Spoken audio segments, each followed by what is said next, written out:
முஹம்மது ரசூலுல்லாஹி ஸல்லல்லாஹு அலைஹி வஸல்லம் சொல்றாங்க, அஹப்புன் நாஸி இலல்லாஹி, அல்லாஹ்வுக்கு மிக பிரியமான மக்கள் யார் என்று சொன்னால் அன்ஃபாஉன் நாஸ், மக்களுக்கு உபகாரமாக இருப்பவர்கள், மக்களுக்கு சேவை செய்யக்கூடியவர்கள், மக்களுக்கு பிரயோஜனமாக இருக்கக்கூடியவர்கள் என்று சொல்கிறார்கள். இதை வைத்து நாம் என்ன தெரிய வருகிறது என்று சொன்னால், நாம் நினைத்து சிந்திக்க வேண்டிய விஷயம் இது.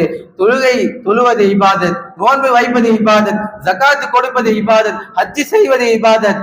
ஆனால் இதையெல்லாம் விட நோன்பையும் காண, ஹஜ்ஜையும் காண, பிற மக்களுக்கு உதவி செய்வது, பிற மக்களுக்கு பிரயோஜனமாக இருப்பது ஆக சிறந்த இபாதத் என்று எம்பெருமானார் முத்து முஹம்மது ரசூலுல்லாஹி ஸல்லல்லாஹு அலைஹி வஸல்லம் அவங்க சொல்லி காமிக்கிறாங்க. ஒரு தடவை ரசூலுல்லாஹி ஸல்லல்லாஹு அலைஹி வஸல்லம் அவர்களுடன் சஹாபாக்களும் ஒரு போருக்காக போறாங்க. காலை நேரத்துல சில சஹாபாக்கள் நோன்பு நோற்ற நிலையிலேயும் சில சஹாபாக்கள் நோன்பு நோற்காத நிலையிலும் இருக்கிறாங்க. சும்மாவே பயணம் செஞ்சா உடல்லாம்